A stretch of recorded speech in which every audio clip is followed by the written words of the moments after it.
আজ সকালে ঘুম থেকে ওঠার পর থেকেই আমার কাজের আর শেষ নেই। কেন?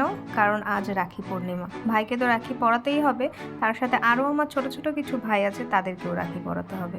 তো দেখো এখানে আমি ডেকোরেশন করেছি। নতুন দুটো গামছা ছিল আর কিছু ফুল দিয়ে আমি ডেকোরেশনটা করেছি। তারপর এখানে লাড্ডু এনেছি, যেটা আমার ভাইয়ের খুব প্রিয়।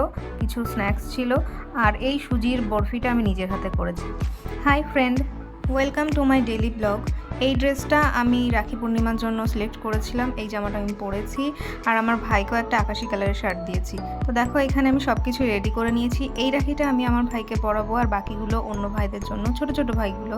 আমার ভাই রেডি হয়ে চলে এসছে। এই আকাশি কালারের শার্টটা আমি ওকে গিফট করেছি। তো কালারটা আর আমার ভাইকে কেমন মানিয়েছে জানিও। ওকে বলেছিলাম শেভিং করে আসতে, তো ও টাইম পায়নি। ঠিক আছে, চল শেভিংটা পরে করে নিস, পূর্ণিমার মধ্যে আর শেভিং করতে হবে না। তো এখানে দেখো ধানদুব্য দিয়ে ওকে আমি আশীর্বাদ করলাম, তারপর রাখিটা পরিয়ে দিলাম। আর পাশে যে দুটো চিপস অ্যান্ড কুরকুরের প্যাকেটটা আছে, সত্যি কথা বলতে ওর অতটা পছন্দ না, পছন্দ আমার, যার জন্য এনেছিলাম। লাস্টে দুজনেই ভাগ করে খেয়েছিলাম। এখানে আমি রাখি পরিয়ে দিয়েছি। এবার ওর ফেভারিট যে লাড্ডুটা, সেটা ওকে খাইয়ে দিলাম। আর আমার হাতে বানানো সুজির বরফিটা ও লাস্টে প্লেট ধরে নিয়ে বসে খেয়েছিল।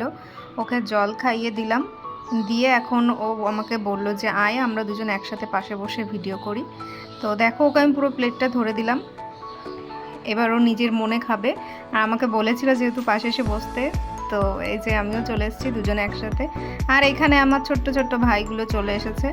দেখো সবাইকে লাইন দিয়ে বসিয়েছি, সবাইকে প্লেট সাজিয়ে দিয়েছি আমি। ছোট্ট ছোট্ট বাচ্চাদের জন্য ছোট ছোট প্লেটে আমি কিছু ব্যবস্থা করেছি, যেগুলো ওদের খুব পছন্দ হয়েছে। বিশেষ করে এই কুরকুরের প্যাকেটগুলো তো ওরা আগে রাখি পড়ার আগেই ওরা ওইগুলো নিয়ে ছোটাছুটি করছে যে কুরকুরেগুলো খাবে। তারপর আমি এখানে ওদেরকে রাখি পরিয়ে দিলাম। আমার এই ছোট্ট আয়োজনটা তোমাদের কেমন লাগলো অবশ্যই কমেন্টে জানিও। তো চলো, টাটা, বাই বাই, দেখা হচ্ছে নেক্সট ব্লগে।